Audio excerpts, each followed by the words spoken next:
Thank you for joining us for the opening of Sarah Zapata, So the Roots Be Known. My name is Krista Alba, and I'm the assistant curator here at Kemper Museum. It is my pleasure to introduce the artist tonight and to share my thanks to all of the people who have made this amazing project possible, including some special guests who traveled near and far to be here for the opening. Sarah Zapata is an artist who creates colorful, sensuous textile installations that engage issues of gender and labor, as well as cultural and personal identity. For Kemper Museum of Contemporary Art's 8th annual commissioned Atrium project, New York-based artist Sarah Zapata combines sculptural and textile techniques to create a vibrant and inviting site-specific installation. In her practice, she sources familiar materials and traditional art forms, including weaving, coiling, sewing, and latch hooking, to articulate the intersections of her plural identities: the daughter of a Peruvian immigrant, a first-generation American born in Texas, and a queer woman raised in an evangelical household. In Sarah Zapata, So the Roots Be Known, Zapata centers local lesbian and feminist histories from her research at the Gay and Lesbian Archive of Mid-America at the University of Missouri, Kansas City. In part, this installation pays homage to Womontown, a group of, woo! Yeah, that's right! Yes! Womontown was a group of primarily queer women who established a revolutionary community in the Longfellow neighborhood of Kansas City in the late 80s and early 90s. The ladders you see here are a recurring motif in Zapata's work, alluding to ideas of fantasy and transitional spaces. In this project, they make reference to the national lesbian magazine The Ladder, founded by the Daughters of Bilitis and later operated remotely by recognized writer and publisher Barbara Grier in Kansas City. Zapata received her BFA in Fibers from the University of North Texas and has been featured in solo and group exhibitions at the John Michael Kohler Art Center, Moody Center for the Arts, Museum of Arts and Design, Museo Mate, New York University, and the New Museum, among others. She has previously held residencies at the International Studio and Curatorial Program, Museum of Arts and Design, and Wave Hill Gardens. She also has many exciting projects on the horizon in 2024, so keep your eyes peeled for announcements. So speaking from the heart, the most rewarding thing about being a curator here at Kemper is about being able to advocate for an artist's vision. Much of Sarah's project at Kemper is about community and how it's formed, how it's nurtured, how it's felt and remembered. Sometimes communities are temporary, but their impact is felt far and wide.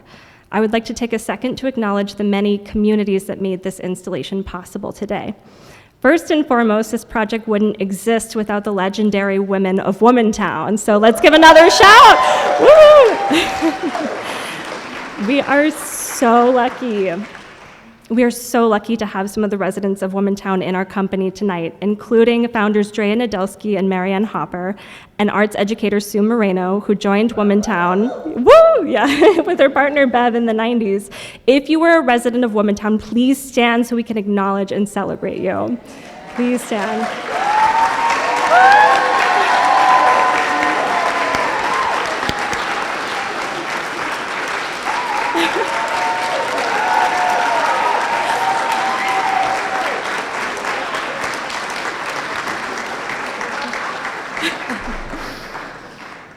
Another person who made all of this possible is Stuart Hines, curator of special collections and archives at the Labud Special Collections at UMKC. Yes, please clap. Stuart, where are you? Stand up, wave. Thank you. Stuart helped guide all of this research and connected us with all of these amazing people. I would also like to thank our small and mighty staff at Kemper Museum, with extra appreciation to Dawn Schreiner, Bridget Kane, Erin Jejic, Sam Maloney, Molly McVeigh, Darby Rolfe, Bailey McCulloch, Louise Forster, and Graham Carroll. Most importantly, thank you to our sponsors and museum members whose generosity continues to make exhibitions and projects like these possible. I would like to extend my heartfelt appreciation to Christy and Bill Gautreaux, Christy and Michael Walden, and Karen and Jack Holland for their support of this year's Atrium project and artist travel. One final note before I hand the mic to Sarah. Next week on Saturday, August 26th from 6 to 10:30 p.m., Kemper Museum is hosting our annual block party to celebrate the opening of the Atrium Project and to say goodbye to the amazing exhibition that you see next to us, Virginia Jaramillo, Principle of Equivalence, before it travels to Chicago.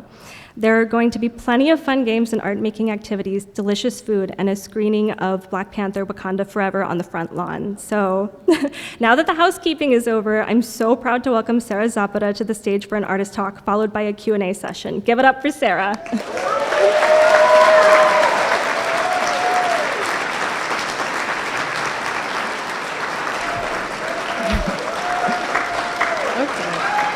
All right.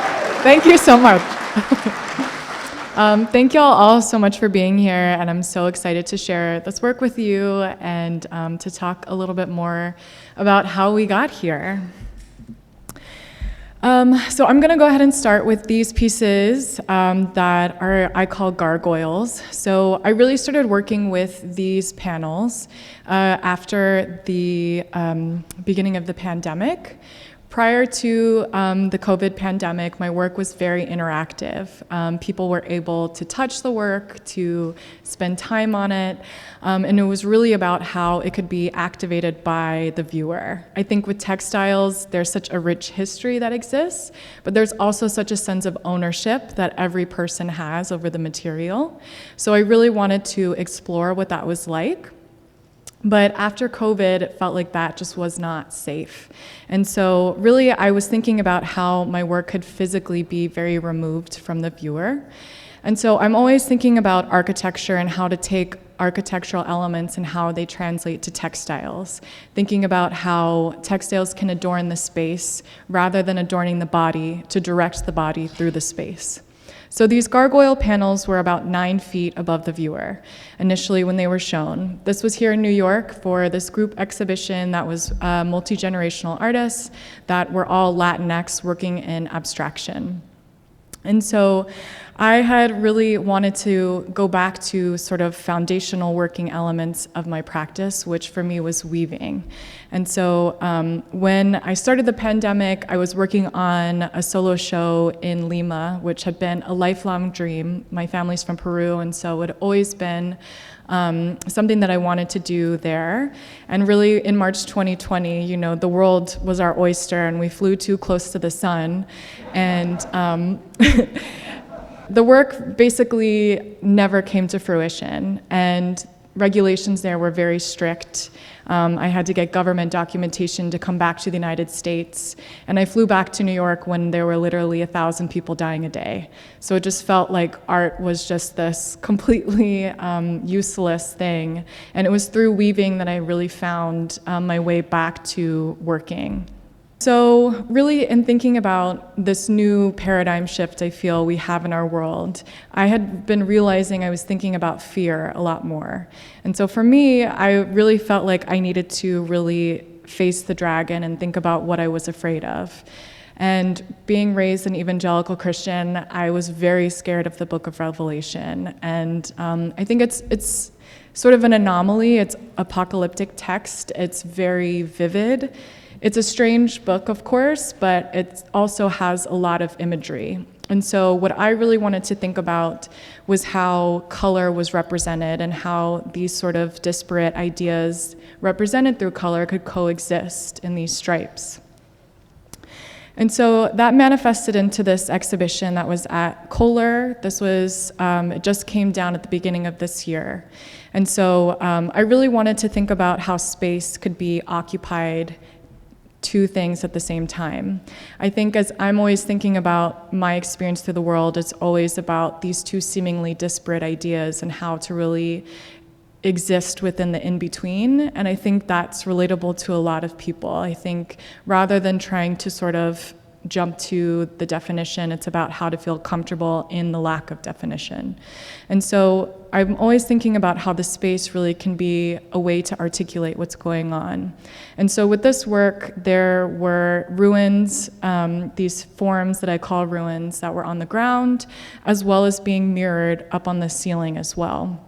And so a way where it's literally sort of ominous, this presence that's really viewing over you. stripes are something that I have been working with for quite some time.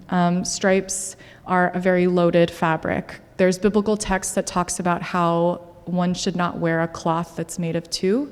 It's considered untrustworthy. And so stripes have been this way to sort of articulate the untrustworthy.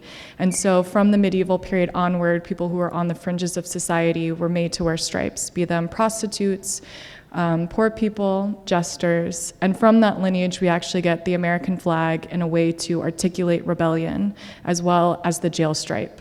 And so I feel like that's a really important way to think about power structures that exist within cloth, as well as a way to really think about queerness and how that can be existed with cloth as well.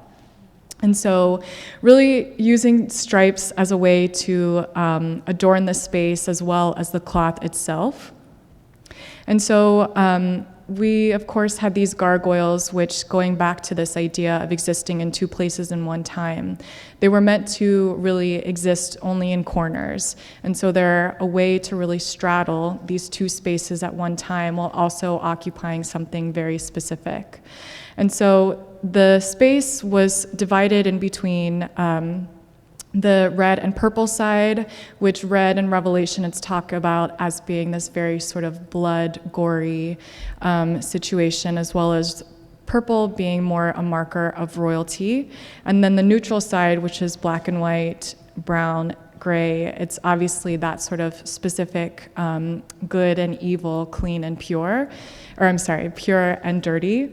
And so a way to really think about how these two spaces can be coexisting. And also at the Kohler, they have an incredible collection. I don't know if anyone's been able to visit. They have a permanent collection. It's also free tuition or free admission. And in this space, they had mounted a retrospective of Lenore Tawney, who was an incredible fiber artist.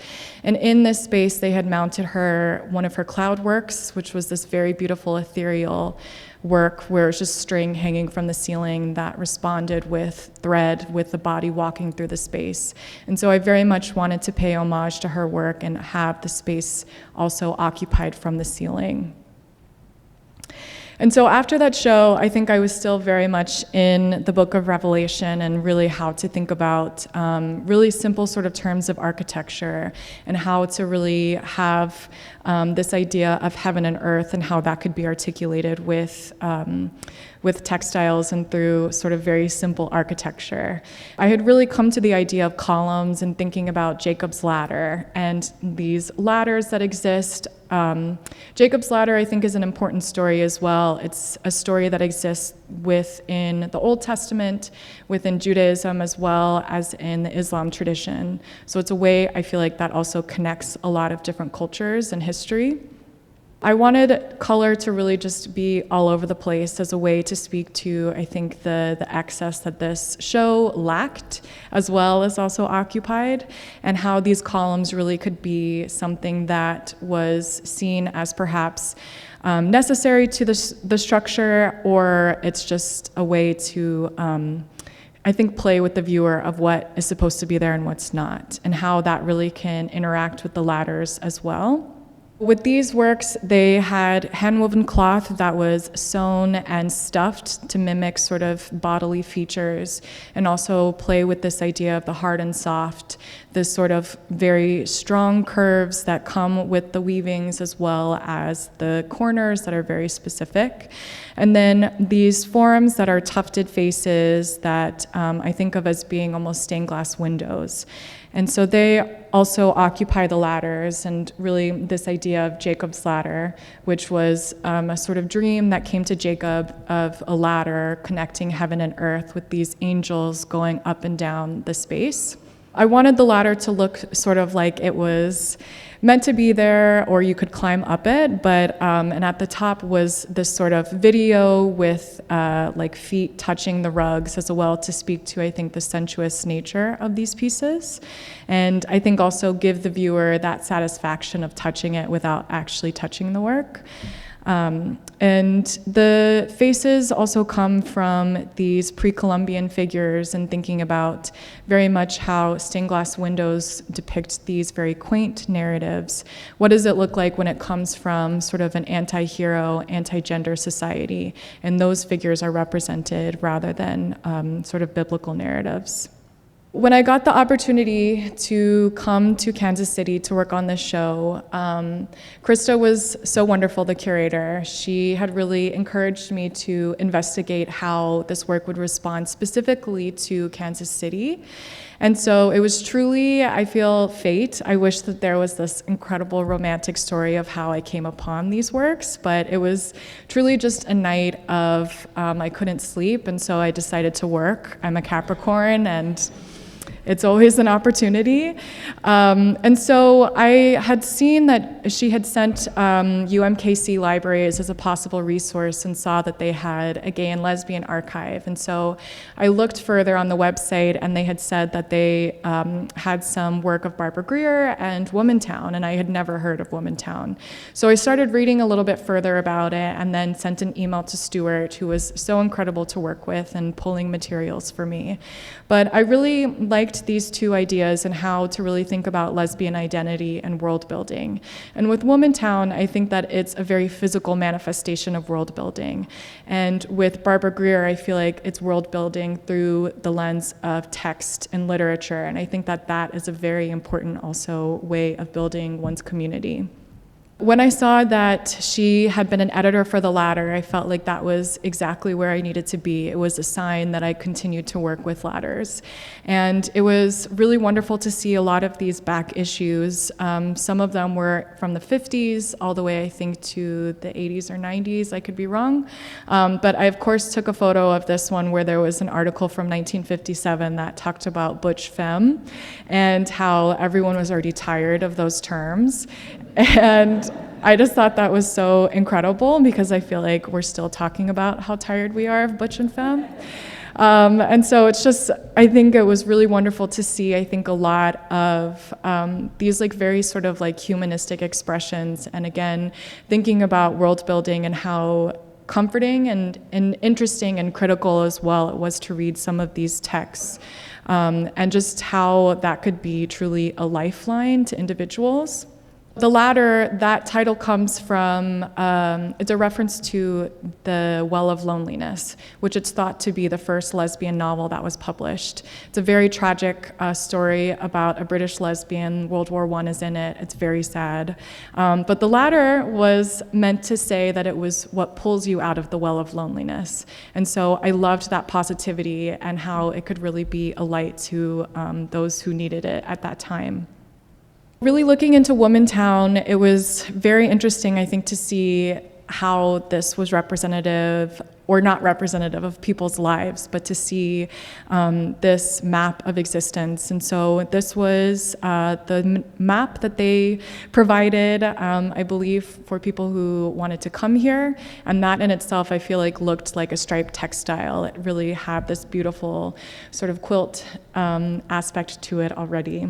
Seeing their social calendar of what events were going on. This was a calendar from February, which was just so wonderful to see, and all their documents of recruiting new members, as well as newsletters of what was going on within the community. And something really caught my eye was the March on Washington. And so they were recruiting people to go to represent Womontown for the March on Washington in 1991, which was an incredible year, of course, for queer activism as well as AIDS activism.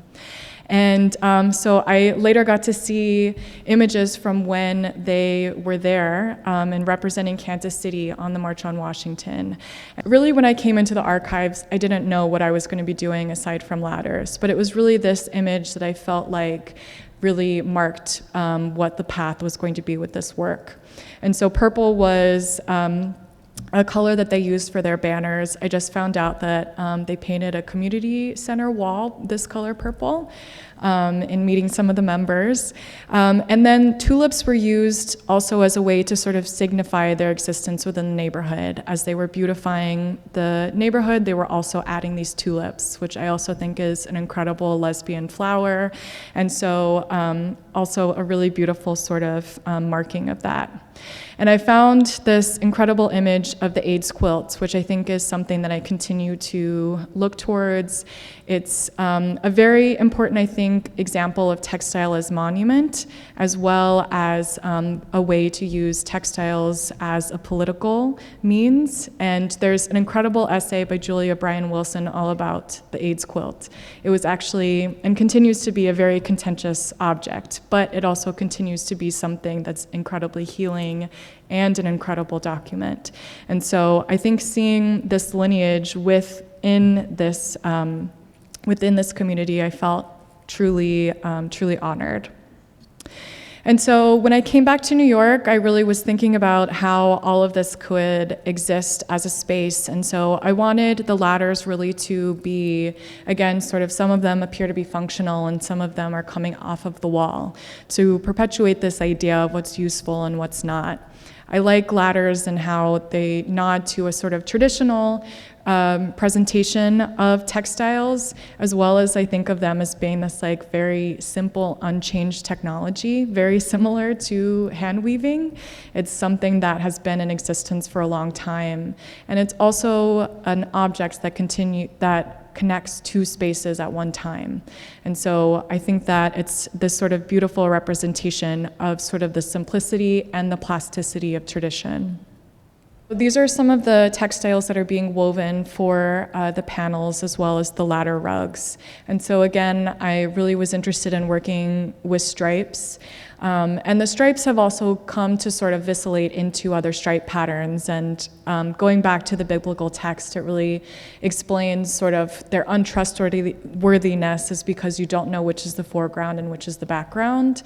And so that has been sort of a way also to explore exactly what that means and creating different shapes on the cloth. And so to talk a little bit more about weaving, I don't know if anyone is fairly familiar.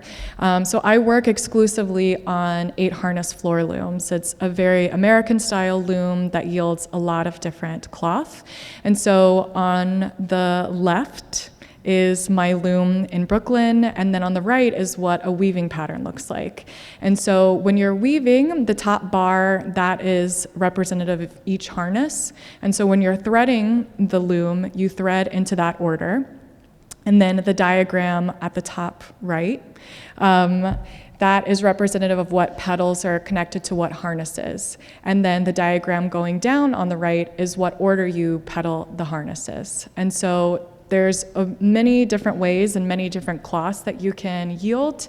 And I like to think about textiles as being very, very much a process and a material, so that it continues to evolve as it's off the loom. And there's also a lot of room for experimentation with the different tie-ups. This is what the textiles looked like after they had come off the loom, and so sort of organizing what different things were going to be where.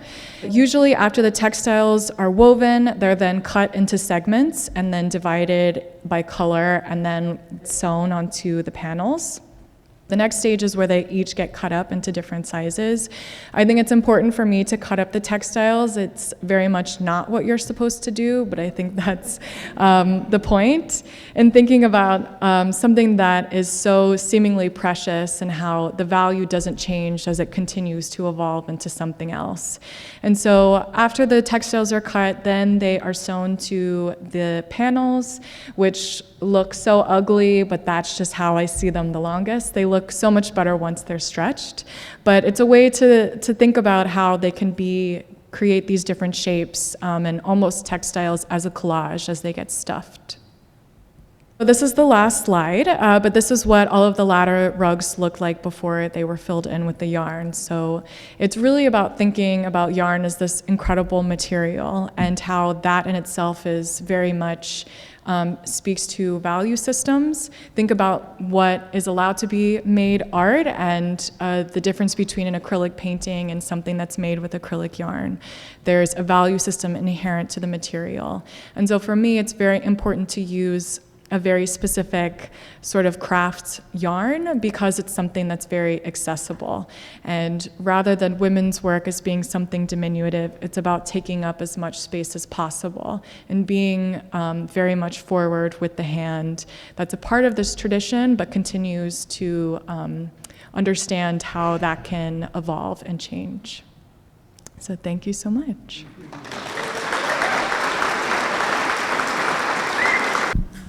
Hi, Sarah. So you mentioned that the ladder represents for you a bridging of two worlds. Can you say more about that? Yeah, absolutely. I think I'm always trying to access an imagined sense of time where it's very much interested in the past, existing in the present, and also trying to access futurity. Very much in the vein of Jose Esteban Munoz and queer theory, it's our job as queer people to imagine better futures and never get too sidetracked about the present satisfactions and always be pushing forward. And so I think a way to articulate this imagined sense of time is also a straddling literally between the space. And so I find space to be the most exciting way to really think about work. And so I think that was also why it was a challenge in this work. I specifically avoid the wall, and this was truly just a wall. And but I was also trying to think about it sculpturally and how to access other planes, and so how that could access the floor as well as access even the airspace in front of the wall. And so yeah, I think it's really about thinking about all these different ways to straddle perhaps multiple identities, but how that can be spoken to with textiles, which in itself can straddle so much. Hello, Sarah. Hi. Your work is beautiful. Thank you. I have probably a two-parter. The first one is, how long does it take from you to get from an idea to the final product or piece, especially like on those columns, which were just beautiful. Thank you. And then the second part would be, do you get into a middle of a project and go, ooh, I'm bored, or I really don't like this vision, it's not working for me, or even if it's a big project? Yeah, so it definitely takes a long time. I think weaving takes the longest time, and really it's the setup of the loom that takes the longest. I think when you're weaving, it's sort of like a birth by fire situation where the setup is so annoying and there's so many places to go wrong. But once you get on the loom, it's joyous, it's wonderful, it's mechanical. But it does take a long time. I'm also a very fast worker, and that's what I love to do. So I'm definitely in the studio a lot. But yes, I definitely get bored all the time. I think because it is so labor intensive, I think sometimes I really have to be careful with my mind, or it's just a spiral into like personal problems. And thank God for audiobooks and for music, but I think usually at the beginning of every work, the construction is decided. I feel comfortable, I think, now understanding like how these ideas can be manifested in physical form. But I think it's taken a long time to get to that point. And I'm a firm believer too in terms of research sort of making sense. Like even in this instance, even just looking at Barbara Grier's archives with Womontown, I felt like, how am I going to connect the dots with these works? But I'm a firm believer that everything always like makes sense within the end, and if you're in the right place, it's like a sign you're in the right place. But I think research also too takes a large component as well, just because sometimes things can be seemingly very disparate, and it takes a minute to get all the threads together. Hi. Hi. I don't know much about art, but I haven't seen religious motifs in art very often in American artists, and I'm just wondering if you could speak to how that informs your work and how that developed. Yeah, absolutely. I think it's kind of always on the back burner. I think it's never necessarily represented in a literal form. I think I'm more interested in how abstraction can speak to how that can provoke curiosity and investigation, and sort of symbology is very specific.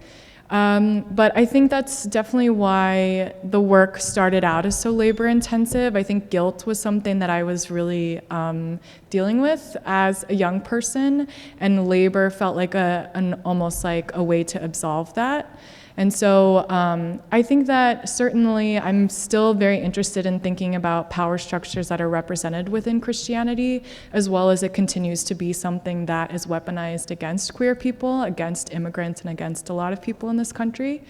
And so I think it's just important for me to think about how that was a very specific part of my life, and rather than just throwing all of that away, how to reappropriate it into a positive way, and continue to investigate it and continue to question it. And yeah, I think that's it. Thank you so much for the amazing art, but also the way you've articulated a lot of these ideas. Thank you. In talking about religion and futurity and change, like, it really hurt my heart when you just talked about cutting through the material that you had just woven. Yeah. But it made me think about Octavia Butler's Parable of the Sower, and I don't know if you're familiar with that book, but Of course. that emphasis on change rather than that which kind of stays fixed forever. And so I was wondering if you could talk a little bit more about kind of change in your work. Yeah, absolutely. Thank you for that. I think, I think it's a way to really question like what is precious, and also like the role of tradition. I think that's something that I'm always thinking about. And I think the way that I think about tradition, it's something that can be very prescient and can be a way to really navigate our world. It doesn't necessarily have to be something that holds us down, or the days of yesteryear when things were so much better. I think it's a way to sort of like take that change into our own hands and really question, I think, the set of things that we've gotten. And I think, that's very much representative in cutting up the weavings. It's true. I think it feels like a scary thing, but I think that's also important, and to question like where that fear comes from, and how really there's no mistakes, I feel like, in textiles. I think really everything can be saved. It just continues to evolve. And how that, I think, can be representative of like, hopefully, like what we're all just trying to do. Thank you so much. Thank you. When I was looking at your work, I just felt a deep connection to it, and I also felt a sense of almost a sexual provocativeness. And I was wondering, is that really in there, or am I just, thinking that? I mean, I love that reading of it.